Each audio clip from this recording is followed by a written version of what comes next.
নিকলি নামে কোনো হাওর নেই, কিন্তু এই নিকলিতে অনেকগুলো হাওর রয়েছে। কিশোরগঞ্জ জেলায় 100-রও বেশি হাওর রয়েছে, বিভিন্ন তাদের নাম। নিকলিতে বেড়িবাঁধ দেওয়ার পর এখানকার হাওর সারা দেশের কাছে নিকলি হাওর নামে পরিচিতি পেয়েছে। নতুন একটি নাম হলো হাওরের, নিকলি হাওর। নিকলিতে ড্রোন উড়িয়েছি, কথা বলছি নাজিব মাহফুজ খান। 10 মিনিটের ভিডিওতে তুলে ধরব এখানকার পারিপার্শ্বিক নানা কিছু। বর্তমান কিশোরগঞ্জ জেলায় যতগুলো থানা আছে তার মধ্যে সবচেয়ে পুরাতন থানাগুলোর একটি নিকলি। এমনকি কিশোরগঞ্জ জেলা শহরে, জেলা সদর যেটা, সেখানে থানা হওয়ার আগেও নিকলিতে থানা হয়েছে ব্রিটিশ আমলের শুরুর দিকেই। পরবর্তীতে সেই থানার অনেক স্থানান্তর হয়েছে। মুঘল আমলে এখানে যুদ্ধ হয়েছিল। বিদ্রোহী মুঘল সেনাপতি খাজা উসমান এদিকে পালিয়ে আসে।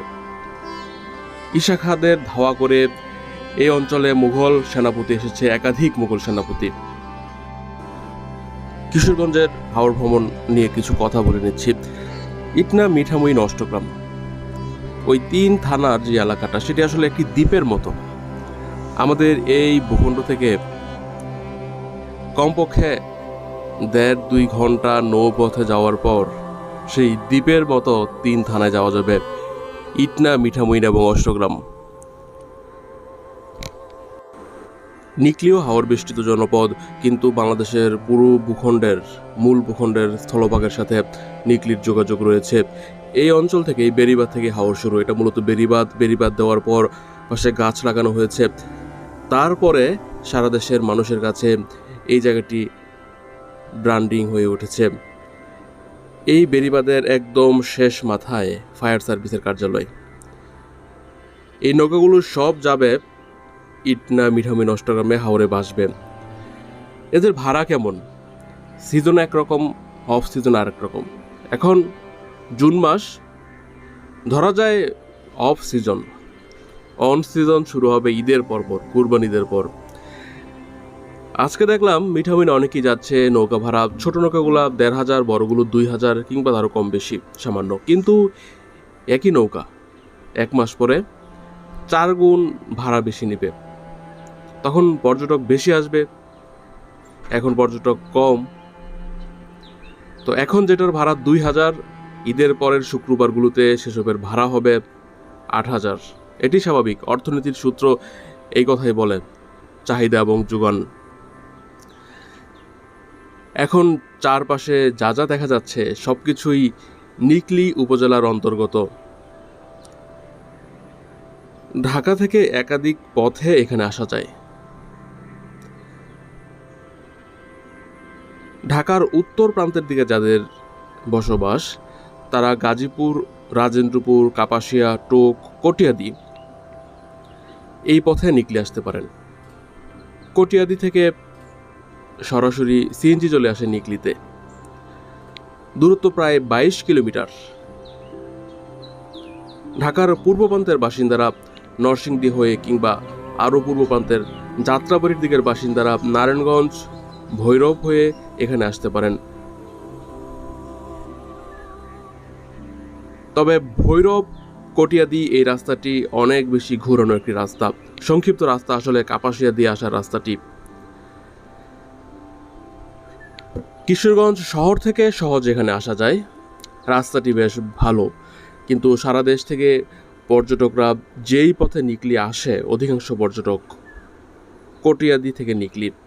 এই 22 কিলোমিটারের রাস্তাটা আসলে খুবই সরু একটি রাস্তা, সেজন্য অন সিজনে শুক্রবারের দিন বিকালে কিলোমিটারের পর কিলোমিটার জ্যাম লেগে যায় সেই রাস্তায়।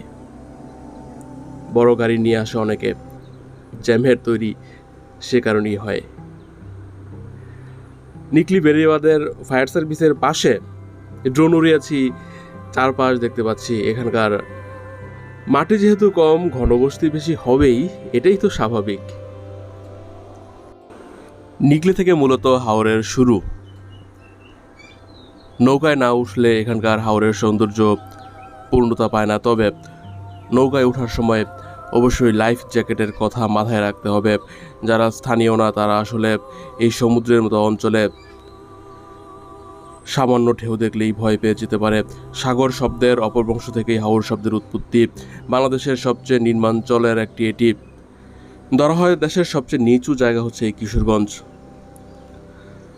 আকাশে যখন কালো মেঘ থাকে তখন বাতাস বইলে সমুদ্রের মতো এই হাওরের ঢেউগুলো সমুদ্রের মতোই আসলে রূপ নেয়। তখন বোটের যাত্রীরা খুবই আতঙ্কিত হয়ে পড়ে। সেটি মাথায় রেখেই হাওর ভ্রমণে যেতে হবে। আবারও বলে নিচ্ছি, ইটনা, মিঠামইন, অষ্টগ্রাম ওই 3 থানার মধ্যে যেই সারা বছর চলাচলের উপযোগী সেই বিশাল বড় সড়ক হয়েছে, সেখানে যেতে হলে এই নিকলি হোক কিংবা চামড়াঘাট হোক কিংবা বাজিতপুর, কলিয়ারচর, যেখান থেকে যাই না করো কমপক্ষে 1.5 ঘন্টা নৌ ভ্রমণ করতে হবে। যারা কম মানুষে আসবেন তাদের জন্য এই নিকলি আসলে ভালো জায়গা না। এই অর্থে ইটনা, মিঠামইন, অষ্টগ্রামে যেতে হলে চামড়াঘাটে আপনাদের জন্য বেস্ট হবে। চামড়াঘাট থেকে সারাদিনই 1 ঘন্টা পর পর ইটনা এবং মিঠামইনে ট্রলার ছেড়ে যায়। সেই 3 উপজেলার মধ্যে সবচেয়ে উত্তরে ইটনা, মাঝখানে মিঠামইন এবং সর্বদক্ষিণে অষ্টগ্রাম অবস্থিত। এই যে নিকলির বেড়িবাঁধে আছি, এখান থেকে নাগ বরাবর সোজা যদি পূর্ব দিকে যাওয়া যায় তাহলে অষ্টগ্রাম থানার অঞ্চল পাওয়া যাবে। আর এখানকার অধিকাংশ পর্যটক যারা এখান থেকে গহীন হাওরে যায় তারা আসলে মিঠামইনে যায়। এখান থেকে মিঠামইন হচ্ছে উত্তর পূর্ব কোণে অবস্থিত। বড় ট্রলার রিজার্ভ নিয়ে ইটনা, মিঠামইন, অষ্টগ্রামে যাওয়ার জন্য এই নিকলি আসা যায়। এখান থেকে অনেকেই আসে, কিন্তু এখানকার প্রধান অসুবিধা হচ্ছে রাস্তাটি খুবই সরু। বড় বাস নিয়ে যারা আসে তারা অবশ্যই জ্যামের মধ্যে পড়ে থাকে। সেই সমস্যা কিছুটা কমে যায় চামড়াঘাটে গেলে। চামড়াঘাট হচ্ছে কিশোরগঞ্জ শহর থেকে 20 কিলোমিটার পূর্বে অবস্থিত। ঢাকা থেকে নিকলি কাছে, চামড়াঘাট একটু দূরে, কিন্তু চামড়াঘাটের রাস্তাটি বড় এবং প্রশস্ত। আর চামড়াঘাট মূলত একটি বন্দর। ইটনা এবং মিঠামইন এই 2 উপজেলার অধিকাংশ মানুষ সেই চামড়াঘাট হয়ে সারা দেশে যোগাযোগ করে থাকে। নিকলি বন্দর নয়, নিকলি হচ্ছে একটি পর্যটন স্পট। বেড়িবাঁধ রয়েছে কয়েক কিলোমিটার। নিকলি থেকে প্রতিদিন সকাল 9টায় নিকলির পুরান বাজার থেকে মিঠামইনের ট্রলার ছেড়ে যায়, সিরিয়ালের ট্রলার, যাত্রীবাহী ট্রলার। এবং বর্ষাকালে এই বেড়িবাঁধ থেকে প্রতিদিন দুপুর 1টার দিকে একটি ট্রলার, যাত্রীবাহী একটি ট্রলার, যেটি রিজার্ভ নয়, মিঠামইনের উদ্দেশ্যে যায়। আগামী 2 মাস আশা করি হাওরে আমার অসংখ্যবার যাওয়া হবে। শুধু পর্যটন স্পটগুলো নয়, সেই বিশাল সড়ক, উঁচু সড়ক, এই নিকলির বেড়িবাঁধ, এসব নয়, হাওরের যে প্রকৃত সৌন্দর্য, সেখানকার গ্রামগুলো, দ্বীপের মতো গ্রাম, তাদের জীবনাচার, সেখানকার বাজার ইত্যাদি বিভিন্ন রকম ভিডিও ইনশাল্লাহ নিয়ে আসব।